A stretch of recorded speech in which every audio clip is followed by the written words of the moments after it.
The night my dog started seizing on the kitchen floor, I thought I was losing my mind. I had just gotten home from a 12-hour shift at the clinic. My scrubs still smelled like antiseptic. My feet were aching. And there was Biscuit, our 4-year-old golden retriever, the dog my daughter Lily had named after her favorite snack, convulsing on the tile, while my sister stood in the doorway of the living room, watching. "I don't know what happened," my sister said. "He just started acting weird about 20 minutes ago."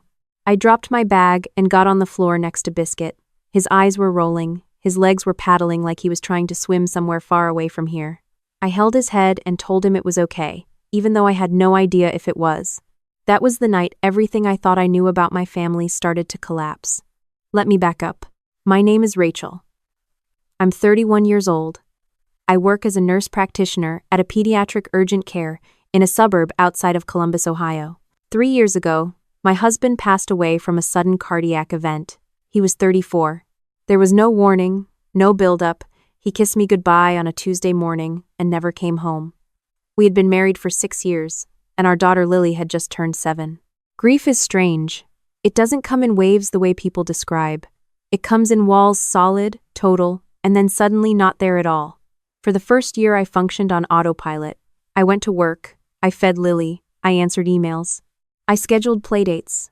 And then at night I would sit in the bathroom with the water running so Lily couldn't hear me cry. What got me through was my sister. Her name is Monica.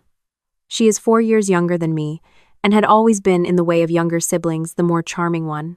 Growing up, she was the one who made friends easily, who could talk her way out of anything, who could walk into a room and make it feel warmer just by being there. After Daniel died, she showed up at my door with a suitcase and said she wasn't leaving until I told her to. I never told her to. She moved into the guest room. She took Lily to school every morning while I slept after night shifts.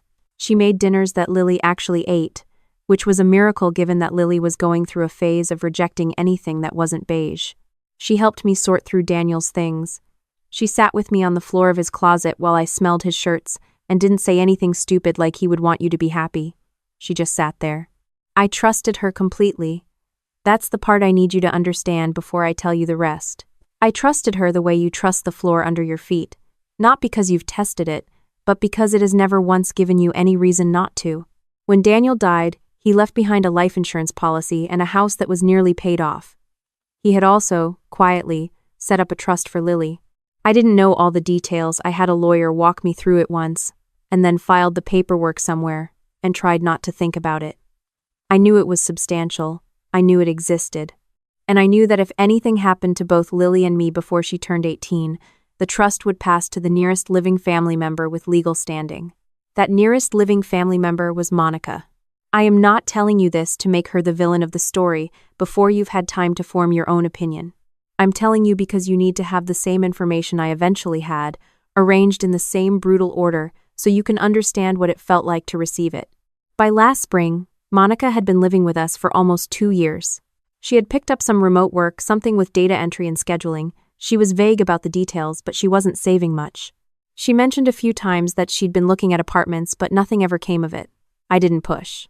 I told myself she was still getting back on her feet, and that having her around was good for Lily and good for me, and that there was no rush. Lily adored her. That's almost the hardest part to write.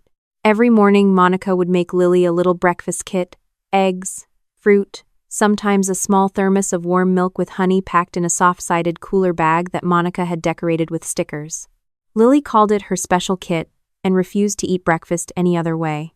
On the mornings Monica slept in, Lily would stand at the kitchen counter and say, very seriously, "Auntie forgot my kit," with the gravity of someone reporting a missing person. About 6 months ago, Lily started getting headaches. At first, I thought it was dehydration. Kids her age don't drink enough water. I pushed fluids, cut back on juice, put a fun water bottle with a straw in her backpack. The headaches kept coming. Then she started having stomach aches, not dramatic, not doubled over, just a low-grade nausea that she described as, "My tummy feels heavy." Her teacher sent a note home saying Lily seemed tired during afternoon classes and had asked to put her head down twice in 1 week. I took her to her pediatrician. Her blood work came back normal. The doctor said growing pains, possible tension headaches from screen time, maybe mild anxiety following the loss of her father. She recommended reducing screens before bed, and keeping a consistent sleep schedule. I did all of it. The headaches kept coming. I mentioned it to Monica one evening. Monica nodded thoughtfully and said she had read something about magnesium deficiency causing headaches in kids. She said she had found a children's supplement, a powder you dissolve in water that was supposed to help with that. She showed me the bag. It looked legitimate. A brand I hadn't heard of, but with packaging that seemed professional. She said she'd already been adding a small amount to Lily's morning milk. I said thank you. 3 months later, Biscuit was seizing on my kitchen floor. The emergency vet kept him overnight and ran a full panel. I sat in the waiting room at midnight in my work scrubs and called. When I got home, she had made tea and was sitting on the couch with the lights low, waiting. The vet called the next morning. Biscuit was stable. And then she said something that made my hand tighten on the phone so hard I could feel my own pulse. She said the panel had come back with elevated liver enzymes and some neurological markers that were consistent with heavy metal toxicity. She said she couldn't confirm the source without more testing and asked if Biscuit had possibly gotten into anything. Cleaning products. A garage. Old paint. Rodenticide. I said I didn't think so. She said they would run a more specific panel and call me back. I sat at the kitchen table for a long time after I hung up. Monica was in the shower. Lily was at school. The house was very quiet. I went to the pantry where we kept Biscuit's food and his treats and the various odds and ends that accumulated in the corner shelf: flea medication, a spare leash, the little bag of children's supplement that Monica had been adding to Lily's milk. I picked up the bag. The brand was called Nutri-Grow Kids. The label said magnesium, vitamin D, zinc. It had a little sun logo and a child's drawing of a leaf. It looked like every other supplement you'd see at the health food store. But I had worked in medicine long enough to know that what's on a label and what's in a product are not always the same thing. And I had a dog in a veterinary hospital with symptoms consistent with heavy metal toxicity, and the only thing that had changed in our house in the last several months was this powder going into my child's drink every morning. I put the bag in a Ziploc, and I put the Ziploc in my car. Then I went back inside and made coffee and smiled at Monica when she came downstairs, and I said nothing. I have held the hands of parents in the waiting room at work when the news was bad. I have learned how to keep my face very still and my voice very even when the inside of me is falling. I used that skill that morning. I used it for weeks. I took the supplement to a lab. I didn't use the hospital system because I didn't want a paper trail that Monica could somehow stumble across. I found a private analytical lab 40 minutes away, and I drove there on a Tuesday on my day off, and I paid out of pocket, and I waited. The results came back in 5 days. The powder contained a detectable amount of thallium. Thallium is a heavy metal. It is colorless and odorless and nearly tasteless.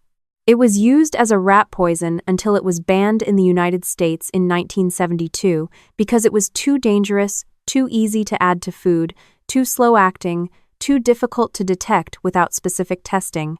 It causes hair loss, nerve damage, organ failure, and in sufficient doses, death. The symptoms in the early stages can look like fatigue, headache, nausea. My daughter had been experiencing fatigue, headache, and nausea for 6 months. I sat in my car in the parking lot of the lab and read the results on my phone, and I did not cry. I didn't feel anything at first, just a cold, flat clarity, the kind that comes when something is too large to process as an emotion. My mind went immediately to logistics, to the next step, to what needed to happen. The first thing I did was call Lily's pediatrician and tell her I needed Lily tested for thallium toxicity as soon as possible. I did not explain why over the phone. The pediatrician, who knew me professionally and trusted my instincts, got Lily in the next day. Lily's levels came back elevated. Not critically. Not yet, but elevated. Enough to explain every symptom she'd had for the past 6 months. Enough to show she had been receiving consistent low-dose exposure over time. The second thing I did was call a lawyer. The third thing I did was call the police. I want to be honest with you about something. Making that call was the hardest thing I have ever done. Harder than the phone call when I learned Daniel had died. Because Daniel's death was something that happened to me, something the world did without my permission. This required me to act, to say out loud, to a stranger on the phone, that I believed the person sleeping in my guest room had been poisoning my daughter. And once I said it, there was no going back, no deciding I had made a mistake, no possibility of quietly asking Monica about it and having her explain everything away. I said it. The words came out of my mouth and they were true, and they could not be taken back. The detective I spoke with, I'll call him Detective Ward, came to the clinic to meet me so that Monica wouldn't see a police car at the house. He sat across from me with a legal pad and listened to everything without interrupting. He was calm in a way that I recognized the practiced calm of someone who has sat with terrible information many times. When I was done, he asked me several questions. Had anyone else had access to the supplement? Was there any possibility of contamination from another source? Did I have reason to believe anyone else in the household had motive to harm my daughter? I told him about the trust. He wrote for a long time without speaking. He told me not to remove Monica from the house and not to confront her. He said they would need time to build the evidentiary record. He said this was important, that cases involving domestic poisoning often failed when the victim confronted the suspect too early, before the investigation could secure what it needed. He told me to act normal. I want to tell you how long act normal lasted. 6 weeks. 6 weeks of watching Monica make Lily's breakfast every morning, except now I arrived downstairs early and intercepted the morning kit before Lily touched it, swapping out the milk for a fresh thermos I prepared myself. 6 weeks of Monica recommending a new vitamin supplement when she noticed the bag seemed to be running low because I had been removing product from it every few days and storing it as evidence, and me saying, "Yes, that sounds great, thank you so much." 6 weeks of sitting across the dinner table from someone who smiled at my daughter and touched her hair and helped her with her reading homework while I smiled back and felt something inside me that I do not have a word for. It was not hatred. Hatred is too simple. It was more like grief, but a grief that hadn't happened yet, for a version of my sister I was only now understanding had never existed. Detective Ward called me on a Thursday morning in February. He said they had what they needed. He asked if I could make sure Monica was at the house at 2 o'clock. I texted Monica and said I was thinking we could all watch a movie that afternoon, the 3 of us, Lily and her and me. Monica texted back a string of heart emojis and said she'd make popcorn. At 2 o'clock, 2 detectives and a uniformed officer knocked on my front door. I was sitting on the couch with Lily when it happened. I had arranged for a neighbor to come over under the pretense of borrowing something, and the neighbor took Lily to the kitchen to look for it, keeping her occupied. Monica answered the door because she was closer. I heard the knock, heard the door open, heard Detective Ward identify himself. I heard Monica say, "What?" I heard it again, "What?" In a different register. Higher. Something breaking in it. I did not go to the door. I sat on the couch, and I looked at my hands, and I listened to the sound of my sister being placed under arrest in the front hallway of the home she had lived in for 2 years. The home she had helped me survive in, the home where my daughter played and slept and grew, and I did not move. The investigation turned up a purchase history on Monica's laptop, thallium sulfate, obtained through an obscure chemistry supply website, paid for with a prepaid card she had bought at a gas station 4 towns over. It turned out she had done her research. She had read about the history of thallium as a poison, its colorlessness, its slow accumulation, its mimicry of other illnesses. She had been methodical. What she hadn't counted on was the dog. In court, her defense tried to argue that the thallium in the supplement could have been a manufacturing contamination, that Monica had purchased it in good faith and had no knowledge of its contents. The prosecution brought in the purchase records, the prepaid card, the search history. They brought in Biscuit's veterinary records. They brought in 6 months of Lily's medical history and a toxicologist who walked the jury through exactly what consistent low-dose thallium exposure looks like in a child and what it eventually leads to. Monica's motive, when it came out, was exactly what I had suspected and hoped I was wrong about. Daniel's trust, the life insurance policy, the house, it all transferred to her if Lily didn't survive to inherit it, and if I was gone as well. The plan, as the prosecution laid it out, was not to kill Lily quickly, it was to make her chronically ill. To let the symptoms build slowly enough that no one would think to test for the right thing, to wait. The jury deliberated for less than 3 hours. I was not in the courtroom for the verdict.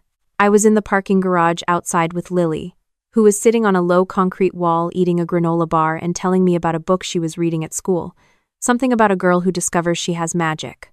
She said the girl's power was that she could see things other people couldn't. My phone buzzed. I looked at the screen, guilty on all charges.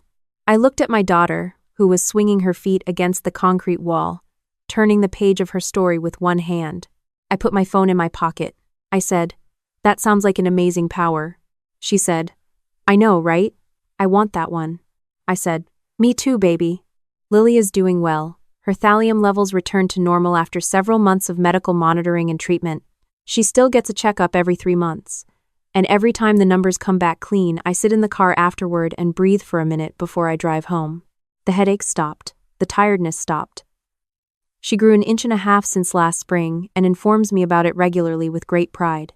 Biscuit is fine. He had some residual liver enzyme elevation for a few months, but recovered fully. He still sleeps at the foot of Lily's bed. He has no idea he saved her life and would probably be indifferent to the information. Monica is serving a sentence of 22 years. I have not spoken to her since the day the detectives came to the door. I don't know if I will. There are days when I miss the sister I believe she was not who she actually was, but the version I had built in my mind over 3 decades.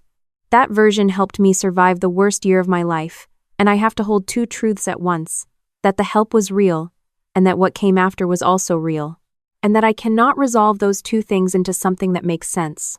I keep the Ziploc bag in a drawer in my home office. Not the supplement that's in evidence, the empty Ziploc. I don't know why I kept it. Maybe because it's the thing I picked up on a quiet morning in my kitchen when something finally made me stop and pay attention. Maybe because I want to remember that the moment I trusted my instincts was the moment everything changed. There was a morning, a few weeks after Monica was arrested, when Lily came downstairs before school and stood at the kitchen counter and looked at the corner of the pantry where the breakfast kit supplies used to live. She said, "Auntie's not making my kit anymore." I said, "No, sweetheart, not anymore." She stood there for a moment. Then she turned and climbed onto a stool and said, "Can you make it?" I said yes. I made her eggs and fruit and warm milk with honey, packed in a soft-sided cooler bag that I had gone out and bought new, without stickers. She added the stickers herself, over the following weeks, until the bag was covered. Stars and flowers and one large dinosaur she was very serious about the placement of. Every morning she picks it up and carries it out the front door. Every morning I watch her go and I think, I almost didn't catch it. I almost let it keep going because I didn't want to believe what I was beginning to see. I caught it, barely. Because of a dog having a seizure on a kitchen floor at midnight, because of one phone call from a vet, because of a quiet voice in the back of my mind that said, "Look at this, look at it carefully. Don't look away." If you are reading this and something in your gut is telling you to look more carefully at something, please look. The voice that says this doesn't add up is the most important voice in the room. Listen to it before you need to. I listened just in time.